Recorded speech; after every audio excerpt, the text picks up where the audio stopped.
Amazing grace, how sweet the sound that saved. Welcome to Wednesday Word. Good evening sa inyo lahat.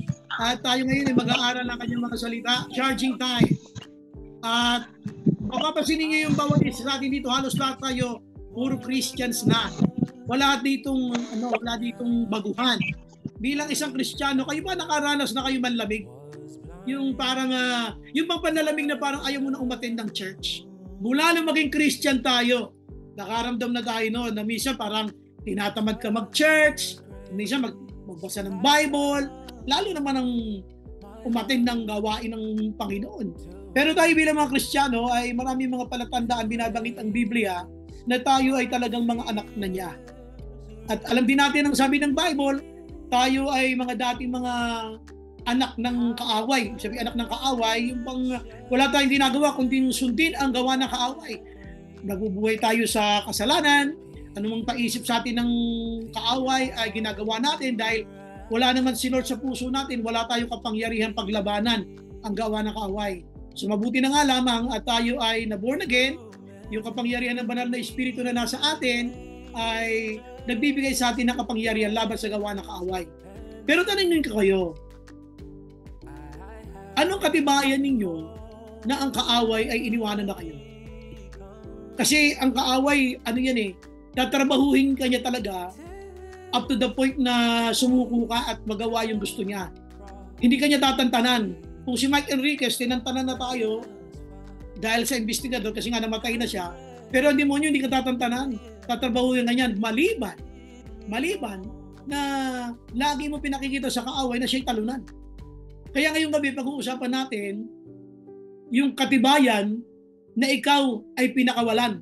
So alam natin, we were bondage ng kaaway, tayo ay mga silo-silo. Hila-hila tayo ng demonyo kahit saan niya tayo gustong gawin, dalhin. Yung sinasabi natin na mga bagay na hindi ina-expect sa atin na magagawa natin pagkakamali, ay nagagawa natin dahil nga ang kaaway ay nasa atin. Pero nung ma-born again tayo, we can see the power of God in our lives, then we will be able to overcome what the devil wants us to do. So tayo ngayon ay meron ng kapangyarihan. Kaya nga lang ang tanong ay, anong katibayan na ikaw ay pinakawalan? Pinakawalan, in a sense na iniwanan ka na niya. Ang kaaway ay wala nang nagawa, nakita niya, ang tibay mo, sa Panginoon ka talaga, kahit ano mga pagsubok, mga problema, dire-diretso ka pa rin sa Panginoon. Ay, ano yung mga patunay na yan?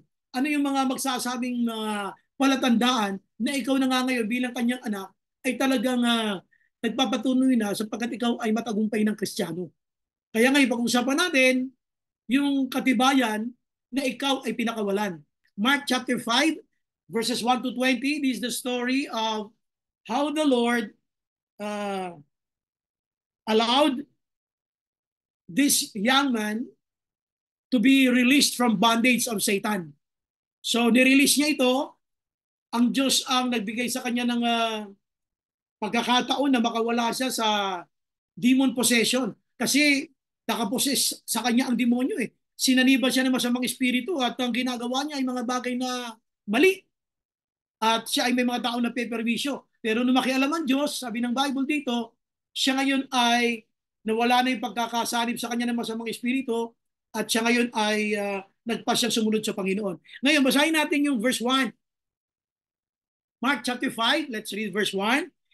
They went across the lake to the region of the Gerasenes. When Jesus got out of the boat, a man with an impure spirit. Yung sinasabing impure spirit, ito yung demon possessed. Merong nakakarga sa kanya na masamang espiritu. Kaya ang tawag impure spirit. When Jesus got out of the boat, a man with an impure spirit came from the tombs to meet him. Galing siya sa sementeryo, doon siya naglalagi. Sabi dito, galing siya sa lugar ng sementeryo, sinalubong niya si Jesus. This man lived in the tombs, nabubuhay siya doon sa mga nicho, and no one could bind him anymore, not even with a chain. Walang sino man makapigil sa kanya kahit siya ay kadenahan. Night and day among the tombs and in the hills, he would cry out and cut himself with stones. Siya ay umiiyak araw at gabi. Nandun siya sa mga sementeryo at sabi ng Bible, siya ay umiiyak at nagsisisigaw at sinasaktan niya ang kanyang sarili sa magitan ng mga batong matutulis. Nung makita niya si Jesus, he shout at the top of his voice, "What do you want with me, Jesus, Son of the Most High God? In God's name, don't torture me." Sinasabi niya, "Anong kailangan mo sa akin? Jesus na kataas-taasan. Sa pangalan ng Diyos," sabi niya, "huwag mo akong pahihirapan." Then Jesus asked him, "What is your name?" "My name is Legion." He replied, "For we are many." Marami kami, sabi niya, kaya tawag niya ay Legion. The demons begged Jesus, "Send us among the pigs, allow us to go into them." Papasukin mo na lamang kami doon sa mga baboy, sabi niya. Those tending the pigs ran off and reported this in the town and countryside, and the people went out to see what had happened. When they came to Jesus, they saw the man who had been possessed by the legion of demons. So dumating sila ngayon, nakita nila yung lalaki matino na, nakadamit na dating walang saplot nung siya nasa sementeryo. Sabi dito ng Bible, inabutan niya itong lalaki ito, nasa tamang pag-iisip na, at siya ngayon dito, sitting there, dressed, and in his right mind, and they were afraid. 16. Then the people began to plead with Jesus to leave their region. Malis ka na rito. Kumbaga, hindi nila matik yung kapangyarihan ni Lord. Pinalalayas na nila si Lord. Tapos sa verse 19, Jesus did not let him, kasi itong verse 18, yung lalaki na pinalaya niya mula doon sa demon possession, nagmamakaawa na, "Pasamahin mo naman ako sa'yo." Verse 18 yon. The man who had been demon possessed begged to go with him. Jesus did not let him, but said, "Go home to your own people and tell them how much the Lord has done for you and how He has had mercy on you." Kwento mo sa kanila paano ka kinahabagan ng Diyos, at ikwento mo sa kanila ang kapangyarihan ng Diyos, paano ka nakawala sa demon possession. When Jesus had again crossed over by boat to the other side of the lake, a large crowd gathered around him while he was by the lake. So dito, ang gusto ko lang ikwento sa inyo ay yung lalaki dito ay pinakawalaan ng Panginoon mula sa pagkakaalipin ng demonyo sa kanyang katawan. Demon possessed siya, inalihan ng masamang espiritu. Pero ngayon, titingnan natin, ano ang katibayan na nga siya nga ay pinakawalan. Sabihin na nakawala nga siya sa gawa ng kaaway. So dito, ngayong gabi, balikan natin yung ating buhay Kristiyano. Ano ba yung mga dati kong gawain na binabalik-balikan ko, samantalang kiniklaim ko naman na ako'y Christian na. Ako'y born again na, pero binabalik-balikan ko pa yung aking lumang pagkatao, kaya tuloy ang pananalangin ko sa Panginoon ay hindi ko maiayos. How can you pray to God if you're still living in sin? How can you pray to God well kung ang buhay mo ay nabubuhay pa rin sa buhay ng makasalanan? Mahirapan ka doon. Kaya ngayon, pag-usapan natin, ikaw nga ba ay pinakawalan ng kanyang kapangyarihan? So tayo lahat ay yumuko, tayo muna ay manalangin. Let's ask the Lord to help us understand His Word today. Lord, we thank you for tonight. Salamat, Panginoon, sa iyong mga salita.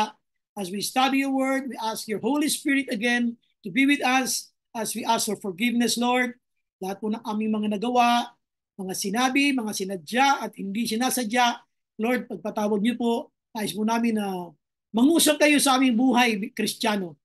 Dinadalangin namin na katagpuin niyo po ang aming pangangailangang espiritual ngayong gabi. Speak to us, Lord God.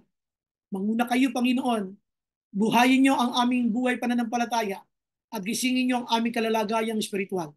Salamat po, Ama. Ito po aming dalangin sa pangalan ni Jesus. Amen. Amen. Anong katibayan mo na ang demonyo ay pinakawalan ka na nga nang nirelease ka ni Lord? Dito, tandaan niyo yung kwento, may isang lalaki na nabubuhay sa sementeryo na siya ay walang saplot. Pardon my word, hubot-hubad siya. Wala siyang ginagawa doon, kundi saktan ng kanyang sarili dahil demon possessed nga, he was hurting himself. Kumuha siya ng mga bato, nagsisisigaw araw at gabi. Kaya sobrang hinagpis ng taong ito. Alam niyo yung taong walang Kristo sa puso. Minsan hindi niya alam, sinasaktan niya na yung kanyang sarili.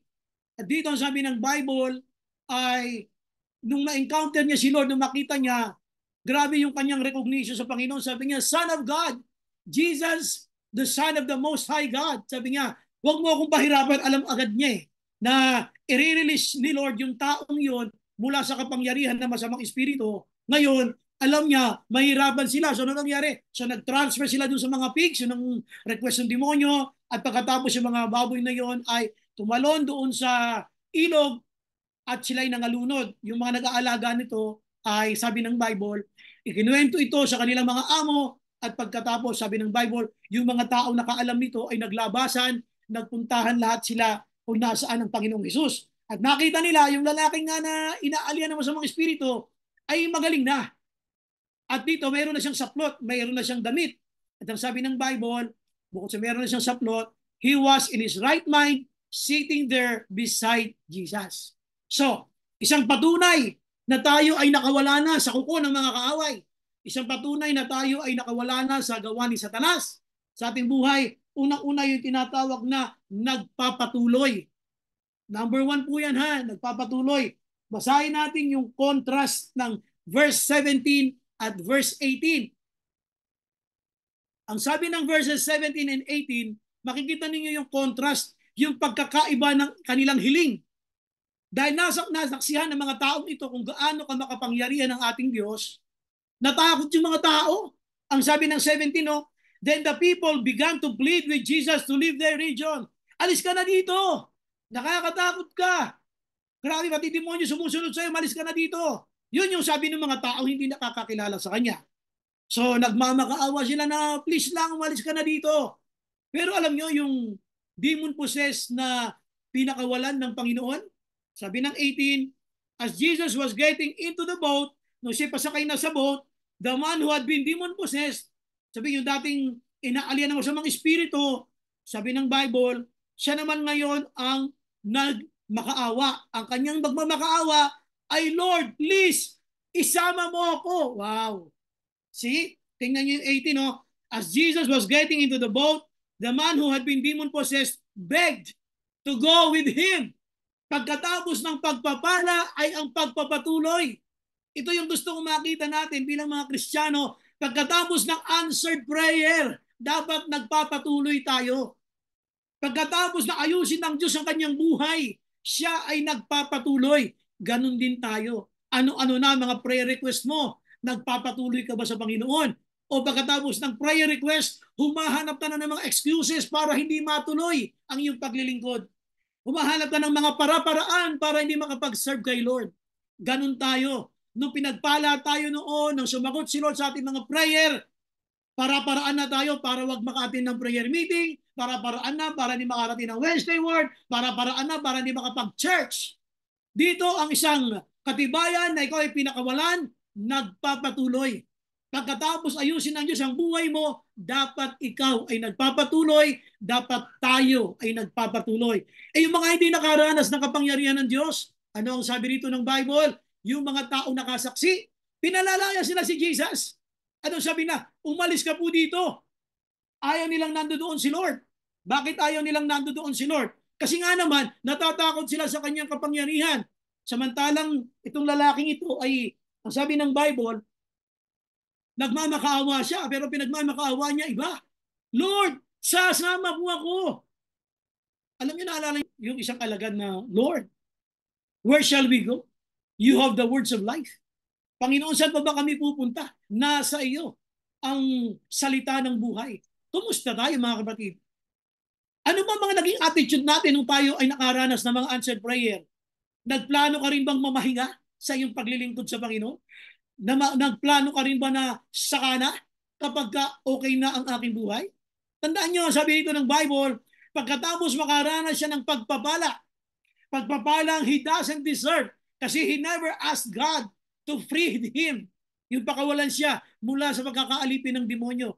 Basta lamang siya ikinusa ng Diyos na pakawalan siya. Ganun kabuti ang Panginoon eh. May mga kalagayan tayo, sitwasyon sa buhay na nakita ng Panginoon, nahihirapan tayo, siya na mismo makikialam kahit hindi mo hinihingi sa Diyos. Kahit hindi mo sinasabi kay Lord, dahil nakikita niya nahihirapan ka, siya na mismo ang gagawa ng paraan para makalaya ka sa kahirapan na yung dinadanas. Same here with this young man. This young man, ang sabi ng Bible, ay demon possessed siya. He cried out day and night. Grabe yung suffering. He never knew that he was naked. Siya ay hubot-hubad, hindi niya alam. And he was even hurting himself, not knowing na tinatrabaho siya ng demonyo. Ganon din tayo noon. Nung hindi natin kilala si Lord, tinatrabaho tayong mainom ng demonyo. Salamat na lamang sa Panginoon sapagkat pinakialaman niya ang buhay natin. Pero anong sakloy natin? Anong sukli natin ng mga pagkilos niya sa buhay natin? Ibis na tayo ay nagpapatuloy, nagpapahinga tayo. Masyado tayong nagre-relax kapag may answered prayer tayo. Ayaw muna nating umattend ng Bible study, ayaw muna natin mag-Wednesday word, ayaw muna natin magkaroon ng mga participation sa gawain, ayaw muna natin mag-SYP, ayaw muna natin sa men's, gawain ng women's, pahinga muna kasi ako'y may answered prayer. Hindi ganun. Dito ang isang katibayan na ikaw ay pinakawalan. Ikaw ay nagpapatuloy. At dito, yung kanyang pagpapatuloy ay may pagmamakaawa. Lord, please sama po ako sa iyo. Pero ikaw, pipilitin ka pa sa Wednesday word. Pipilitin ka pa sa online ng SYP. Ilang chat pa bago ka lumitaw sa men's, sa women's. Kailangan po ba talaga mangyari yun? Yung magpahirapan tayo na kailangan pa kayo sabihan? Samantalang kayo naman ang nakinabang sa biyaya ng Diyos. Kayo naman ang binago ng Diyos, kayo naman ang nakatanggap ng answered prayer. Bakit kailangan ipagmakaawa ang pag-aaral ng salita ng Diyos? Dito sabi ng Bible, grabe itong lalaking ito. Inabutan siya ng mga tao na he was in his right mind at ang sabi ng Bible, katabi niya si Jesus, siya ay may saplot na. Hindi na niya ngayon sinusugatan niya ang kanyang sarili at hindi na siya hubot-hubad. At dito, nung si Jesus ay papaalis na kasi pinalalayas nga siya ng mga tao, at sabi ng Bible, nagmamakaawa yung lalaking ito na kung maaari, susunod siya sa Panginoon. Ano sabi ng Bible? Sabi ng 18, as Jesus was getting into the boat, the man who had been demon-possessed begged, na malimos, nagmakaawa, begged to go with him. Lord, sasama ako! Lord, sama ako! Kayo na, bahala kayo sa buhay nyo. May trabaho ako, may negosyo ako. May kausap ako na mas importante kay Lord. Kaya kayo na lang maggawain dyan sa Wednesday Word. Kayo na lang mag-SYP. May mas importante kung kausap kaysa sa inyo. Ganon? Dito ang sinasabi ng Bible. Kung babasahin po ninyo, nagpapatuloy. Katibayan na ikaw ay pinakawalan. Nakawala ka doon sa bitag ng demonyo. Ikaw ay nagpapatuloy kahit na ano mangyari. Kaya ito yung sinasabi ko nung Sunday na ang totoong pinagpala ay higit na paglilingkod ang ibinibigay sa Diyos. Na, punta natin number 2. Sabi ng Bible, yung mga taong mga nagulat at nalaman nila na si Jesus ay pinakawalan mula sa pagkakaalipin ng masamang espiritu yung lalaki, naglabasan sila, nagpunta sila.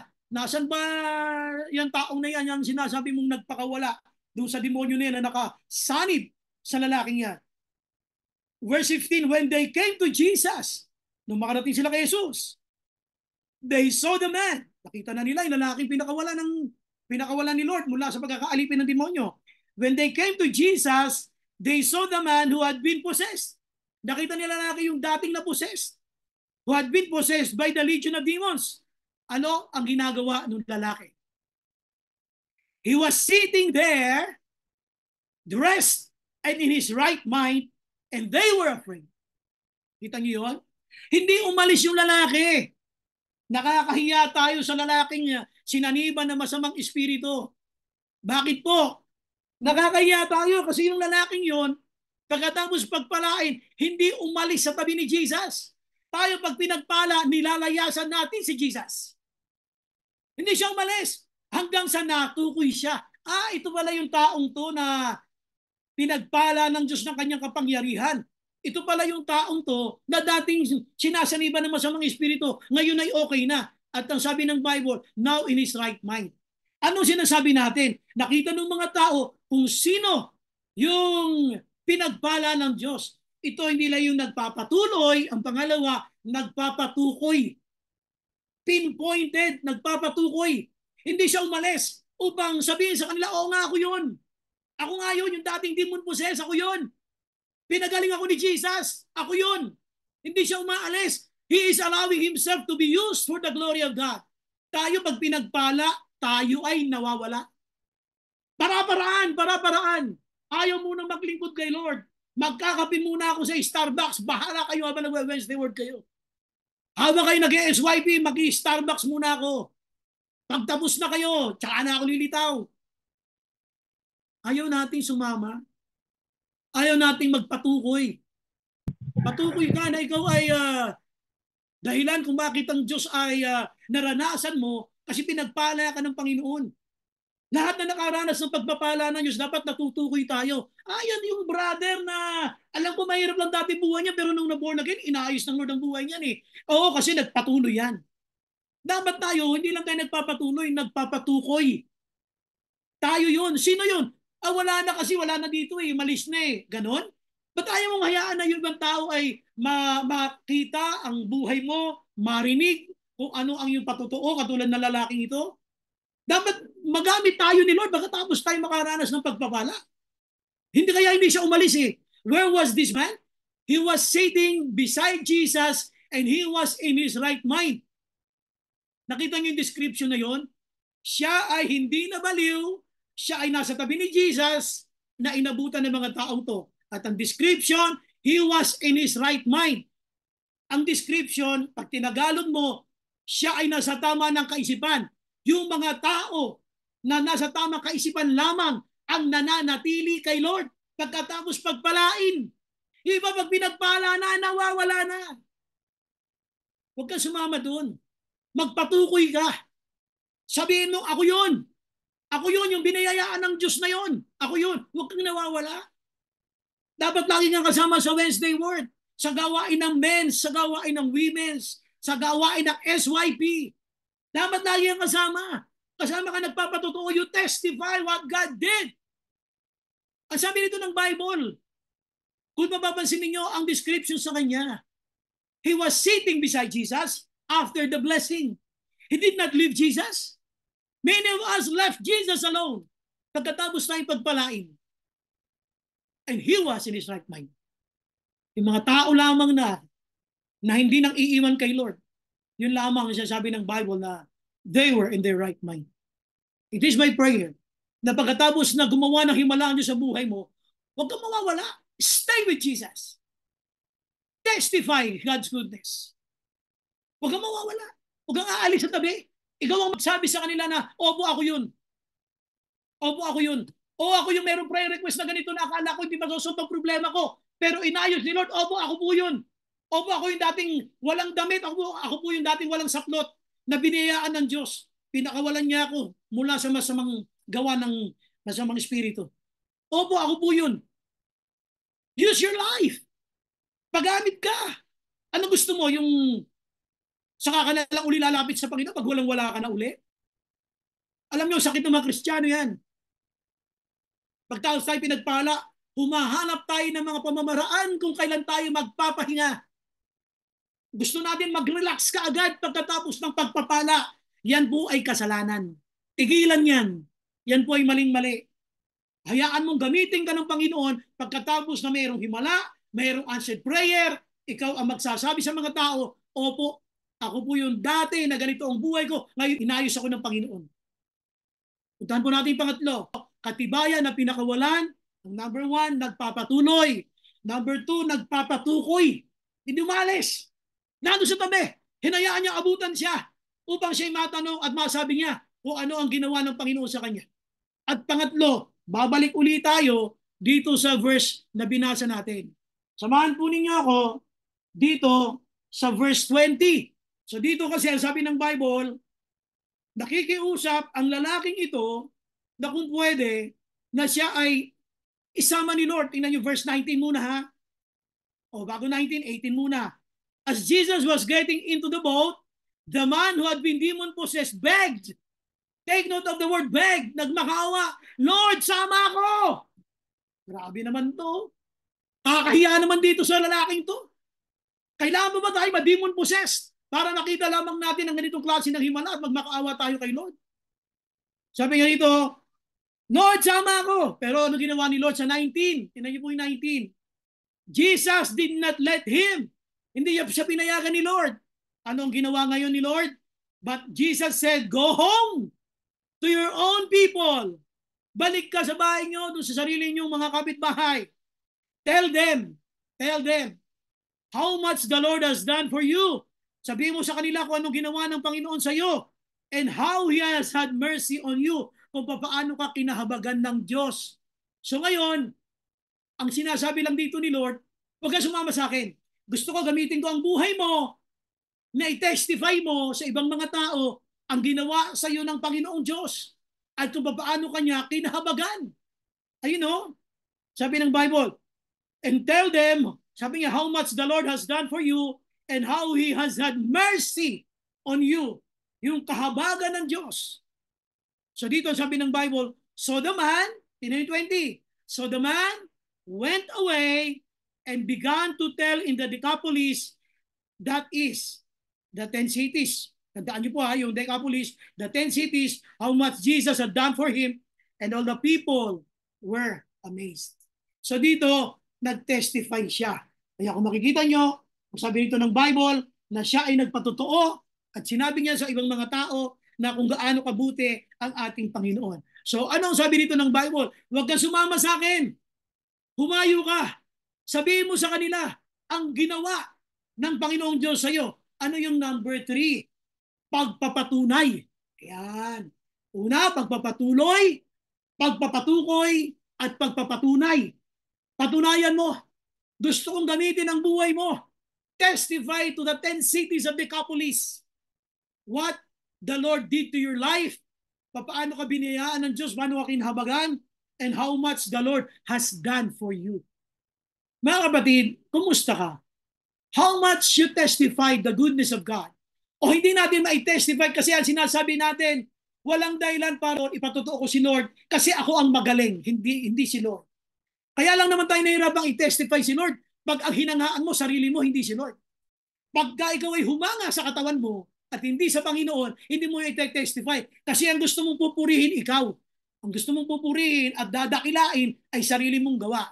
Pero pag ang gusto mong papurihan ang Panginoon, i-testify mo. Kaya dito, sabi ni Lord, grabe ang ginawa sa iyo ng Panginoon. Sabi niya, tell them how much the Lord has done for you. Patunayan mo sa ibang mga tao kung gaano kabuti ang Diyos at kung gaano kanya kinahabagan. Kaya kung sinasabi mo na Kristiyano na ako, paano ka kaya bibigyan ni Lord ng maraming answered prayer? We are discussing it here sa Wednesday Word. Paano ka bibigyan ni Lord ng answered prayer kung wala ka namang balak magpatunay sa ibang tao na Diyos ang gumawa niyan? Ang gusto mong lumabas na magaling, ikaw ay marunong, ang isip mo ay marunong, magaling tayong dumiskarte, mahusay tayong mag-isip. Pag ganun ang magaling tayo, walang answered prayer. Wala. Kasi ikaw ang magaling eh. Pero kapag tulad ng lalaking ito, na gustong sumama kay Lord, wag na. Sabi niya, humayo ka. Tell the people how much the Lord has done for you. Ang objective ng bawat blessing is to testify the goodness and the greatness of God. Ang layunin ng mga pagpapala ng Diyos ay upang ipahayag ang kabutihan at kadakilaan ng Panginoon. Ngayon, kung wala kang balak ipahayag yan, kalimutan mo na ang answered prayer. It will never happen. Hindi yan mangyayari. Pero kapag malinaw sa'yo, nakita ng Diyos ang kabakumbabaan natin, na Lord, sorry po, masyado akong naging mayabang, humanga ako sa sarili ko, hindi ka pinapupurihan ko. Lord, sorry po. Ngayon po, Lord, ikaw na ang aking dadakilain, ite-testify ko lahat ng anong ginawa mo. Then expect God's blessings. Then expect God's answers to your prayer request. Kasi dito, gagamitin ka ni Lord sa pagpapatunay na siya ang gumalaw, siya ang kumilos sa iyong buhay. So tandaan nyo ha, katibayan na ikaw ay pinakawalan. Sabihin, pinakawalan ka ng demonyo. Hindi ka na niya alipin. Kumbaga, ang namumuhay ka na ngayon sa kalooban ng Diyos, unang-una yon, nagpapatuloy. Kahit na anong mangyari, nagpapatuloy. Number 2, pinapayagan mo ang Diyos na gamitin ang buhay mo na matukoy na ikaw ang kanyang pinaghimalaan, na ikaw ang sinagutan niya ng panalangin, nagpapatukoy. At pangatlo, nagpapatunay. Ikaw mismo, sasadyain mong humayo at ibahagi sa ibang mga tao kung gaano kabuti ang Diyos na gumawa sa iyo ng himala. Na, conclusion tayo.